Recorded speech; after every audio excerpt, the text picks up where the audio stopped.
सदर जनाब मुस्तफ़ा फारूक साहब जो कौमी सदर वेलफेयर पार्टी ऑफ इंडिया हैं, उनसे बड़ी अदब के साथ दरख्वास्त करता हूं कि वो हम सबको खिताब फरमाएं। इसके बाद प्रोग्राम का इख्तिताम होगा शुक्रिया के साथ, और उसके बाद जामा मस्जिद में नमाज का इंतजाम भी इंशाअल्लाह होगा। जिंदाबाद जिंदाबाद वेलफेयर पार्टी जिंदाबाद जिंदाबाद जिंदाबाद वेलफेयर पार्टी जिंदाबाद। हमारा कायद कैसा हो मुस्तफा फारूक जैसा हो, हमारा कायद कैसा हो मुस्तफा फारूक जैसा हो। जिंदाबाद जिंदाबाद वेलफेयर पार्टी जिंदाबाद जिंदाबाद जिंदाबाद वेलफेयर पार्टी जिंदाबाद। बिस्मिल्लाहिर्रहमानिर्रहीम। स्टेज पर विराजमान बहुत ही रेस्पेक्टफुल ऑनरेबल हस्तियां, जिनमें प्रकाश जी हैं।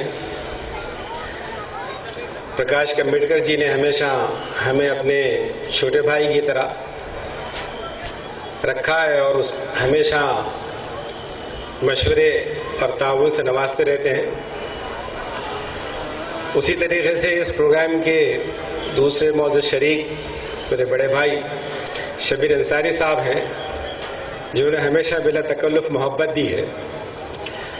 और आज के खुसूसी मेहमान हमारे ब्रिगेडियर सुधीर सावंत जी हैं, बालाजी शिंदे साहब हैं, और पार्टी की नेशनल लीडरशिप में मैडम ललिता नायक जी हैं, जिनकी सादगी, जिनका कमिटमेंट हमको मोटिवेशन देता है।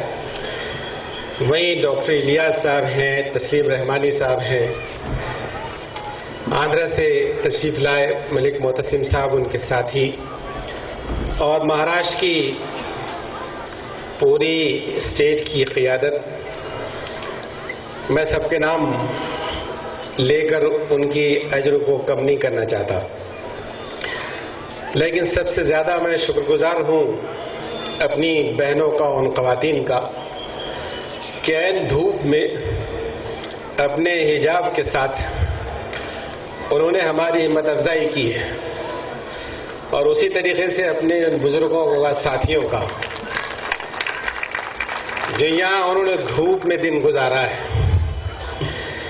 ये खुद इस बात की निशानी है कि वेलफेयर पार्टी के लिए लोग जमा हुए हैं।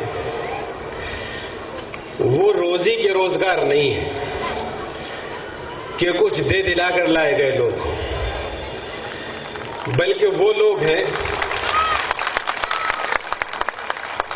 अब जो अपने जज्बे के साथ आए, अपने कमिटमेंट के साथ आए, अपने हौसले के साथ आए।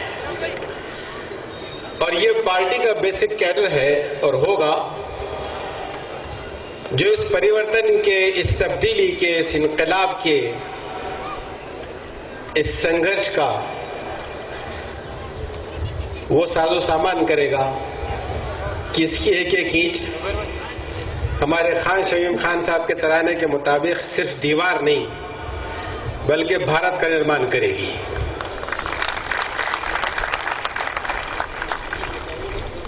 हमारा देश चाहे उसमें वैसे तेल उबलता ना हो, ये वैसी खनिज ना हो, लेकिन उसको इतना बनाने वाले ने अता किया है कि हमेशा से कहा गया कि सोने की चिड़िया है। बहुत विशाल देश है, कई देशों को मिलाकर भी इस देश की बराबरी नहीं होती। और उसका वो राष्ट्र जिसमें हम आज पहली कॉन्फ्रेंस कर रहे हैं, ये सिर्फ राष्ट्र नहीं है, महाराष्ट्र है। राष्ट्रों का राष्ट्र महाराष्ट्र है।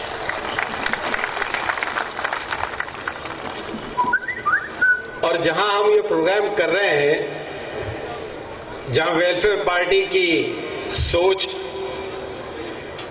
उसका जिक्र हमारे साथियों ने किया है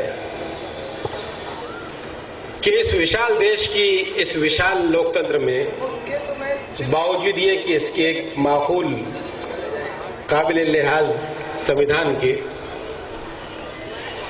बदकिस्मती ये है कि 66 साल गुजार कर भी ये लोकतंत्र लोक का नहीं हो सका, ये जमहूरियत जनता की नहीं हो सकी। इसलिए इस डेवलपिंग नेशन में 2/3 इंडियन आज भी 2 वक्त की रोटी सम्मान से नहीं हासिल कर पा रहे हैं। महंगाई, दारिद्र्य, गुर्बत, करप्शन, लूट, ब्लैक मनी, बहुत इश्यूज हैं। इतना समय नहीं है कि मैं इश्यूज पर बात करूं, इसलिए कि इश्यूज पर बहुत से साथियों ने बात की है। लेकिन अभी जो बात प्रकाश जी ने जिस पर प्रकाश डाला है वो ये है कि चाहे आज इस राजनीति को, इस सियासत को पोलराइज किया जा रहा हो, मोदी का फेस लाना इस बात की गवाही है कि ना एनडीए के पास डेवलपमेंट के नाम पर पेश करने को कुछ है, ना कांग्रेस के पास कुछ है। इसलिए 2014 को जो है पोलराइज करना चाहते हैं और इसी पोलराइजेशन के कंसेप्ट से निकलकर जो रीजनल पार्टियां खड़ी हुई हैं, तो ये 1000 कोशिश कर लें, लेकिन जो लोग जानते हैं, जैसा कि प्रकाश जी ने बात कही, ये नहीं बना सकेंगे हुकूमत, चाहे मोदी की कितनी जनरेशन ये पैदा कर ले जाए। जिंदाबाद जिंदाबाद, पार्टी जिंदाबाद, अमीर को, इनकलाब को आवाज दो, आवाज दो। यहां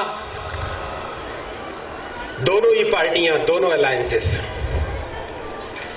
इस बात को साबित कर चुकी हैं कि पूंजीपतियों की सेवा के लिए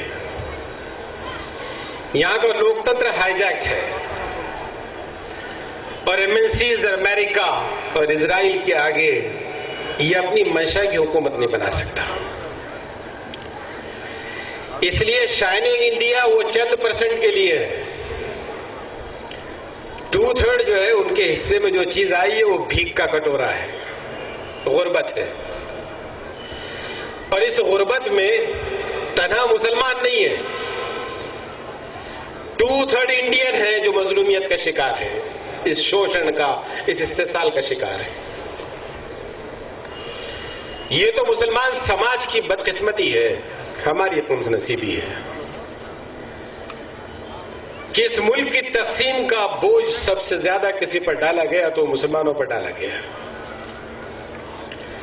हम समझते हैं कि तकसीम कराने वाले ये फिरका परस्ते थे, ये सांप्रदायिक शक्तियां थी, ये कांग्रेस थी। इतना समय नहीं है कि हम इतिहास में जाएं, लेकिन हम बहुत साफ कहना चाहते हैं कि अगर भारत अखंड होता तो मुसलमानों की दुर्दशा नहीं होती। इस पूरे भारत में मुसलमानों की अगर स्ट्रेंथ होती तो 40-45% होती। किसी की मजाल थी कि इसको निगलेक्ट करता, लेकिन इश्यू मुसलमानों का नहीं है, इश्यू लोकतंत्र का है, इश्यू संविधान का है, संविधान के आदर का है। आप कितनी अच्छी बातें लिखिए, सोने की तहरीर से लिखिए, लेकिन आप क्या जवाब देंगे कि 48 एमपीज में महाराष्ट्र में एक एमपी जो है 11% आबादी का नहीं है? कोई जवाब है इनके पास? ये किसी बात का उसूली जवाब नहीं दे सकते, लेकिन बात सिर्फ इस पर कंसंट्रेट करते हुए अपनी बात को समेटना चाहूंगा और इसको मैं अपने दूसरे सभी भाइयों से इस रिक्वेस्ट के साथ करूंगा कि आज जो समाज जमा है वो मुस्लिम समाज है और लोगों ने एड्रेस करने में उसको मलूज भी रखा है। शब्बीर भाई ने कई बात, सुधीर साहब ने बात कही, प्रकाश जी ने बात कही। शर्म आती है, दिल रोता है जब कोई आपसे कहता है कि डरो नहीं, खौफ मत खाओ, संघर्ष के लिए खड़े रहो। किनसे कहा जा रहा है? जिनके आका ने उनसे कहा था कि ईमान और बुज़दिली एक जगह जमा नहीं हो सकते। इस नजरिए के हामिल लोगों ने जब सरेंडर कर दिया, उनका तस्वुर, उनका नजरिया मखदूश हो गया। तफसील में नहीं जाता, सिंपली एक रेफरेंस दूंगा सिर्फ आपकी हिस्ट्री से, आपकी ताबनाक हिस्ट्री से, आपकी बुनियादों से, मेरी बुनियादों से। हमारे मौरखीन ने बैत उक़बा की पहली बैत को बैतुन निसा कहा है। मैं ये बात इस सियाक में रख रहा हूं प्रकाश जी के सब संघर्ष के लिए अगर ये तैयार नहीं होंगे तो कौन तैयार होगा? और मुसलमान कहते हैं खुद को। सवाल यह है कि पहली बैत को जो नाम दिया है मौरखीन ने, बैतुन निसा का दिया है, जब इस बात की बैत ली गई थी कि तुम शिरक नहीं करोगे, चोरी नहीं करोगे, जिना नहीं करोगे, कत्ल नहीं करोगे, मेरी इताअत करोगे, इबादत करोगे। इतनी सोच, इसको औरतों की बैत कहा गया। और जब दूसरी बैत हुई, वो बैत आपके संघर्ष को दावत देती है। वो बैत मेरे आका ने जब ली तो लोगों ने उसी वक्त मुतनब्बे किया, और अब्बास बिन नजला हो या असद बिन जुरारा हो, जिन्होंने मुतनब्बे किया था कि अंसार समझ लो, अगर तुम संघर्ष का दावा करते हो तो सुर्खो सफेद आंधियां तुम्हारी मुखालिफ होंगी, जमाना तुम्हारी मुखालिफत करेगा, तुम्हारे अशराफ कत्ल किए जाएंगे, तुम्हारे माल तबाह किए जाएंगे, तुम्हारी औरतें बेवा होंगी, तुम्हारे बच्चे यतीम होंगे। लेकिन अगर मकसद के लिए खड़े हो सकते तो ये कुर्बानी तुम्हें देनी होगी। और उस वक्त जिन लोगों ने ये ऐद किया था, उन्होंने कहा था कि हम इसकी कॉस्ट पे करेंगे। इज्जत ऐसी हासिल नहीं होती, बेवकूफ और बेवकूफ बनाया जाएगा आपको। आपका वक्त आपको नहीं देते, ये रिजर्वेशन देंगे, या आपको सत्ता में रिजर्वेशन देंगे, या आपको शरीक कर लेंगे इख्तिदार का। भीख में मिला है किसी को इख्तिदार जो आपको मिल जाएगा? अगर आपने मान लिया है कि गुलामी हम करेंगे, आप कर चुके हैं, आपकी कहीं कोई कदर और कोई इज्जत नहीं है। जितनी याद नेताजी की होती है, अगर बनाने वाले की कर ले तो शायद वो मगफरत फरमा देता। जिंदाबाद जिंदाबाद, पार्टी जिंदाबाद, जिंदाबाद जिंदाबाद, पार्टी जिंदाबाद। जितने तस्वीरें लगा रखते हैं घरों में, अपने बाप की कदर कर लेते, माँ की कर लेते तो जन्नत खत्म में पड़ जाती। लेकिन किसी के लिए सोनिया जी हैं, किसी के लिए ममता जी हैं। ममता नाम को नहीं है, माया जी हैं, सारी माया उनके लिए। जिस पर निर्भर किया और आपने आदत डाली निर्भर करने की कि इसको करते थे सजदा, अब किबला बदल देंगे, करते रहिए। जब आपने अपना दरबार छोड़ दिया तो जितने दरबार हैं वो सब कम पड़ेंगे, सब कम पड़ेंगे। मैं ये कह रहा था, जब तारीख में वो बैत ली गई और अंसार ने कहा कि हाँ हम अपने शुरफा को कत्ल होने देंगे, जब उन्होंने कमिटमेंट दिया, जब जम गए, तो तारीख की इस बात की गवाह है कि जो हौसले से खड़े होते हैं ना, फिर उनको आसानी से टाला नहीं जा सकता, फिर उनका कोई बिगाड़ नहीं सका। फिर वो बहुत कम थे, लेकिन फिर उनके आगे कोई ठहर नहीं सका। अंसार ने कहा था, मोहम्मद सल्लल्लाहु अलैहि वसल्लम, अगर तुमको गलबा हो जाए तो क्या तुम अपने वतन में लौट जाओगे? मेरे आका ने कहा था कि जो लोग वफादारी करेंगे, जो संघर्ष से अपनी हैसियत मनवा लेंगे, कहा था कि जहां तुम्हारा खून गिरेगा वहां मेरा खून गिरेगा, जहां तुम्हारी हुर्मत होगी वहां मेरी हुर्मत होगी। अब तुम्हारी जिंदगी मेरी जिंदगी है।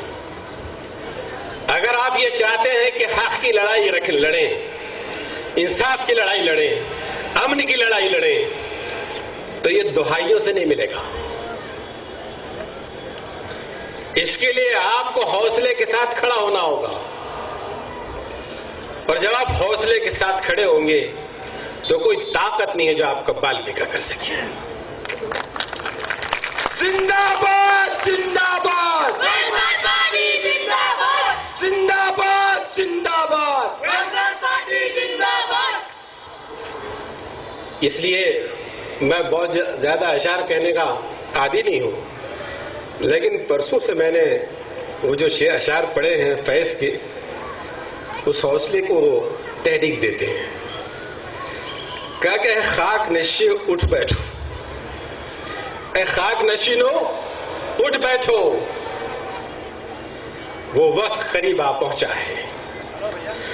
अब तख्त गिराए जाएंगे, अब ताज उछाले जाएंगे, अब टूट गिरेंगी जंजीरें, अब जिंदानों की खैर नहीं। बहुत गिरफ्तार किया है महाराष्ट्र में, और कितना कर लेंगे। कांग्रेस की सो कॉल्ड गवर्नमेंट है, सो कॉल्ड कांग्रेस की सेक्युलर गवर्नमेंट है। मोदी की गवर्नमेंट में नहीं है इतनी गिरफ्तारियां जितनी इस महाराष्ट्र में। इस महाराष्ट्र में आपकी आबादी अगर 11% है तो जेलों में आपका परसेंटेज 40+ है। और टाटा इंस्टीट्यूट की रिपोर्ट के मुताबिक 74.5% ऐसे जिन पर फर्स्ट टाइम बुक किया है क्राइम, उनका कोई ट्रैक रेकॉर्ड क्राइम का नहीं है, फर्स्ट टाइम बुक किया गया। कितनी भरेंगे जेलें, कितना करेंगे जुल्म, क्या बिगाड़ लिया मोदी ने, खत्म हो गया गुजरात से।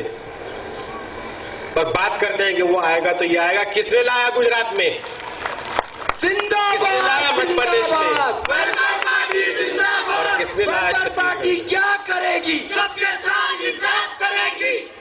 न मध्य प्रदेश में हम लाए, वहां कोई दूसरी पार्टी नहीं, न गुजरात में हम लाए, न छत्तीसगढ़ में हम लाए। ऐसे बहुत से धोखे, तुम आएंगे तो ये हो जाएगा ठेका लिया हमने तुम्हारी नाजबरदारी का और अपनी गुलामी का। सारा सेक्युलरिज्म का ठेका मुसलमानों पर है। कोई ब्लास्ट होता है तो एहतजाज तुमने करना, अपनी लॉयल्टी साबित करना। कब तक करेंगे, यहां रहते हैं, कब तक करेंगे, क्यों करेंगे, इतने जुल्म के बाद भी करेंगे। ये सब सारा सच्चर हो गया। बच्चे हमारे जो है मासूमियत खत्म करके रोजी रोटी को लगा दिए गए, औरतें हमारी रुस्वा कर दी गई। कोई सोशल जस्टिस का क्लेम नहीं रहा कम्युनिटी का। तो जो कम्युनिटी अपना इंसाफ नहीं कर सकती, वो भला लोगों को इंसाफ क्या देगी। उसको अपने गिरबान में झांकना होगा। हमारा वोट कोई बीजेपी सेना के पास नहीं है, हमारा वोट ये ठेकेदारों के पास है। आपने बॉम्बे ब्लास्ट की सजा दी, अच्छा किया, होना चाहिए था, लेकिन बॉम्बे राइट का श्री कृष्णा कमीशन को कब तक वादा करेंगे आप। बाबरी मस्जिद के शहीद क्यों नजर नहीं आए, शाहिद मुजरिम क्यों नजर नहीं आते आपको। कोई इंस्टीट्यूशन नहीं है जो इंसाफ करना चाहता हो। ये हमारे एक सेक्रेटरी है फखरुद्दीन लोहार साहब, ये लेकर आए हैं रेड जो दाखिल कर रखी है बुल्डाना में। सारी क्लिपिंग्स हैं कि किस तरीके से पुलिस ने उस पर जुल्म किया, निहत्तों पर जुल्म किया। लेकिन कौन बिगाड़ेगा। आज तक तो बेजमीरी ऐसी है उनके नुमाइंदों की कि अगर कांग्रेस के खिलाफ बोलेंगे तो ऐसा लगता है कि खुदा के खिलाफ बोलते हैं। खुदा की वफादारी पर उनको इनकी अहमियत और गैरत जोश में नहीं आती जितनी कांग्रेस की वफादारी पर आती है। लड़ रहे हैं, पार्टी का एक सेक्रेटरी लड़ रहा है, उसके लिए बुल्ढाना के लिए लड़ेगा। सारे बायसेस हैं। औरंगाबाद का डेवलपमेंट हो रहा है, वो देवलाई की जो जमीन है जहां पर कंसंट्रेशन मुस्लिम बस्तियों का है, रिजर्वेशन में ग्रीन, और नेताओं ने जो जमीन ली है वो सब येलो। तो कौन कौन से इंस्टीट्यूशन कोरोना रोएंगे। मैं ये कह रहा था कि अब टूट गिरेंगी जंजीरें, अब जिंदानों की खैर नहीं, जो दरिया झूम के उठे हैं तिनको से न टाले जाएंगे। और ये आखिरी शेर मुलाजा फरमाइए कि कटते भी चलो बढ़ते भी चलो, बाजू भी बहुत हैं सर भी बहुत। कटते भी चलो बढ़ते भी चलो, बाजू भी बहुत हैं सर भी बहुत। कितने काटने हैं काट लो, कितना गुजरात करते कितना नीली करते देख चुके देख लेंगे। कटते भी चलो बढ़ते भी चलो, बाजू भी बहुत हैं सर भी बहुत। चलते भी चलो कि अब डेरे मंजिल ही पे डाले जाएंगे। इसलिए आज की सिर्फ इतनी दरखास्त के साथ कि इसको सोकॉल्ड पॉलिटिक्स का मंजरनामा मत समझिए, बल्कि उस संघर्ष का आगाज समझिए जिससे कि आप ना सिर्फ अपना तहफ्फुज करेंगे, अपने बच्चों का तहफ्फुज करेंगे। एक एक चार्जशीट जो है हजारों पेजेस में है। हिमायत बेग मासूम फांसी की सजा है, और यहां पर औरंगाबाद असला जब्ती का केस सारा जमाने के सामने है। तो कितनी फाइलें खोलेंगे, कितना रोना रोएंगे। सवाल तो सिर्फ यह है कि अगर जमा हुए हैं तो हौसले के साथ लड़ाई के लिए जमा हुई है, और ये लड़ाई वोट की लड़ाई है। ये लड़ाई कोई तलवार की और बंदूक की नहीं है। अगर आपने अपना वोट कंसोलिडेट कर लिया, पॉलिटिक्स की ये जरूरत समझिए या कंपल्शन समझिए, जिसके पास अपना वोट है सकता है। जिस दिन आपने अपना वोट जमा कर लिया तो बालाजी शिंदे साहब हमारे साथ हैं, प्रकाश जी हमारे साथ हैं, सुधीर सावंत जी हमारे साथ हैं। जब आप अपना स्टेक लाएंगे ना, तब लोग आपके साथ मामला करेंगे। और फिर उस वक्त जो पॉलिटिक्स होगी तो जाहिर है कि वो किसी एक समाज की नहीं होगी, बल्कि वो महरूम समाज की होगी, इंसाफ की होगी, अमन की होगी, तहफ्फुज की होगी।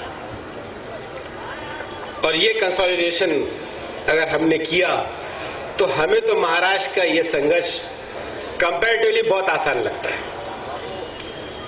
इस मायने में आसान लगता है कि टोटल वोट का परसेंटेज अगर कम्युनिटी का ही ले लिया जाए तो अगर वो 11% का प्रोपोर्शनेटली होता है, उसका 4 आना भी हम ये जोन में नहीं है कि हम आए तो सारी कम्युनिटी आ जाएगी। आएगी, वक्त के साथ आएगी, लेकिन इतनी जरूर आएगी जिसका जमीर जिंदा है, जो जज्बाती नारों में बहने की आदि नहीं है, तहम्मुल से सोचती है। जो लोग जज्बात को खरीदते हैं वो जमीर को बेचते हैं। वो लोग अगर तिजारत करते हैं मिल्लत की तो वो किया करें, सबके लिए मौके हैं। लेकिन हमारी अपील उन जिंदा जमीरों से है जो जहन से सोचते हैं और कल्ब की सलामती रखते हैं। ऐसा अगर 4 आना वोट भी हमने जमा किया तो टोटल वोट का 3 से 4% होगा। अगर हमने 3% जमा कर लिया तो ये जो है ना, इनका संतुलन बिगाड़ देंगे हम। आसान नहीं होगा कांग्रेस का आना महाराष्ट्र में भी, और पहली मर्तबा संतुलन बिगाड़ेंगे ना तो फिर ये सब मिलकर संतुलन बनाएंगे।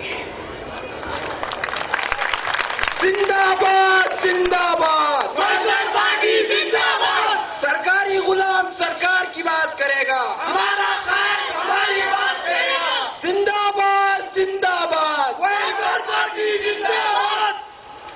इसलिए बस इसी एहसास के साथ कि हम जमा होंगे, हौसले के साथ जमा होंगे इंशाल्लाह, और इस वजाहत के साथ जमा होंगे कि हम कभी कम्युनल नहीं हो सकते। जो लोग दीन का थोड़ा सा भी सेंस रखते हैं, इस्लाम का सेंस रखते हैं, वो कम्युनल नहीं हो सकते। उनके दीन का नफ्स होगा और वो कम्युनल होंगे। इसलिए कि जो लोग आदम की औलाद में यकीन रखते हैं तो अपनी बेटियों का, अपने भाइयों का आदर नहीं करेंगे तो किसका करेंगे। एक एसपी के दौर में अगर आपका मुजफ्फरनगर होता है तो ठीक है, वक्फे वक्फे से चाहे गुजरात हुआ हो, चाहे भागलपुर हुआ हो, कुछ हुआ हो, उसमें तकलीफ होती ना, मुसलमानों के साथ इतना हुआ, इतनी बेटियों के साथ ये हुआ। साल भर के रिकॉर्ड देख लीजिए, एससी स्कोर रिजर्वेशन के बावजूद, कानूनी तहफ़्फ़ुज़ के बावजूद, जो रिकॉग्निशन नहीं होने की वजह से साल भर में जितना दलित की बेटी पर रेप होता है उतना आपकी 5 साल में मुस्लिम समाज की बेटी पर नहीं होता। लेकिन वो रोज होता है। वो बेटी मेरी बेटी है, वो बहन मेरी बहन है। और इस सोच के साथ अगर आप आएंगे तो आपसे ज्यादा मुनसिफ कोई नहीं। इसलिए इसी एहसास के साथ और इसी अपील के साथ कि अगर आप कन्विंस्ड हैं, और आप यकीनन कन्विंस हैं, वरना आप यहाँ क्यों आते हैं, तो जो लोग कन्विंस हैं अब इस सोच को एक मूवमेंट की शक्ल दीजिए, एक संघर्ष की शक्ल दीजिए, एक तहरीक की शक्ल दीजिए। खुद ऑर्गेनाइज होइए, इसको मैसिव इसकी मेंबर साजी कीजिए। अगर आपने अपने आप को संगठित किया तो आपने अपने मुस्तकबिल को महफूज किया। इस मुल्क को आप अमन देंगे, इस मुल्क को आप शांति देंगे, इस मुल्क को आप इंसाफ देंगे और खुद भी इसमें रहेंगे। इसलिए इसी एहसास के बाद, इसी उम्मीद के साथ कि आप इसको खड़ा करेंगे, आखिर में फिर एक शेर का सहारा लेते हैं कि बहरहाल हमें मख्तल से गुजरना होगा, बहरहाल हमें मख्तल से गुजरना होगा, बच गए हम तो किसी और को मरना होगा। अपनी नस्लों को बचाने के लिए, अपनी नस्लों को तबाही से बचाने के लिए जो भी करना है बस हम ही को करना होगा। शुक्रिया, खुदा हाफिज़। जिंदाबाद जिंदाबाद, वेलफेयर पार्टी जिंदाबाद। हमारा कायद कैसा हो, हमारा कायद कैसा हो। जैसा कि आप जानते हैं, सालारे मिल्लत मैं प्रोग्राम के इख्तिताम के ऐलान से पहले और शुक्रिया से पहले एक बात के लिए माजरत चाहता हूं कि स्टेज पर बहुत सारे मुखर्रिरीन मौजूद थे, लेकिन हम उनको वक्त नहीं दे सके। उसके लिए मैं सब तमाम मुखर्रिरीन से और तमाम हाजरीन से माजरत चाहता हूं, और इसके बाद शुक्रिया की रस्म अदा की जाएगी और फिर प्रोग्राम खत्म हो जाएगा। और आप लोगों से दरखास्त है कि जो छतरियां वहां पर अवेलेबल है वो आप उसको खरीद कर वेलफेयर पार्टी का एक यादगार अपने साथ लेके जाइए। वेलफेयर पार्टी की यादगार है, ये आपके साथ हमेशा रहेगी। और जो लोग डोनेशन देना चाहते हैं वो लोग भी दिल खोलकर अपना डोनेशन दें। मैं सलीम सिद्दीकी साहब से दरखास्त करता हूं कि वो शुक्रिया का ऐलान करें।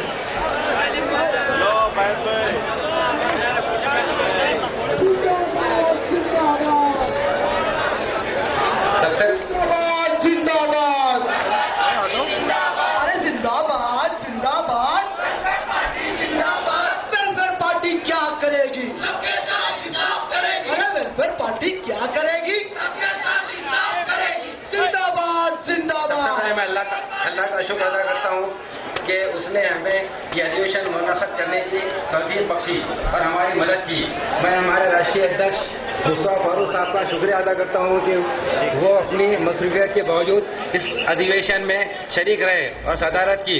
हमारी दावत पर सफ़र की मुसीबतें बर्दाश्त करके पहुँचने वाले हमारे आदरणीय मेहमान, आदरणीय डॉक्टर ललिता नाइक मैडम, आदरणीय डॉक्टर कासिम रसूल इलियास साहब, आदरणीय डॉक्टर तस्लीम रहमानी साहब, आदरणीय प्रकाश जी अम्बेडकर साहब, आदरणीय शबीर अंसारी साहब, मलिक मोहतसिम खान साहब, आदरणीय बालाजी सिंधे साहब, आदरणीय अब्दुल रऊफ साहब, आदरणीय ब्रिगेडियर सावंत साहब, आदरणीय श्रीनाथ साहब, मोहतरमा खालिदा परवीन साहिबा, बाला साहेब गरुड़ साहब, जनाब नासिर खादरी साहब का मैं तहे दिल से शुक्रिया अदा करता हूँ। इसी तरह स्टेट वर्किंग कमेटी के सभी सदस्य, जिला अध्यक्ष, शहर अध्यक्ष, सचिव, अधिवेशन एग्जीक्यूटिव, सभी का मैं दिल की गहराइयों से शुक्रिया अदा करता हूँ। इस अधिवेशन के लिए पुलिस प्रशासक, फायर ब्रिगेड, महानगर पालिका, औक़ाफ़, BNC, print media, electronic media ने जो सहकार्य किया है उसके लिए मैं welfare party of India Maharashtra की जानिब से शुक्रिया अदा करता हूँ। साथ ही सब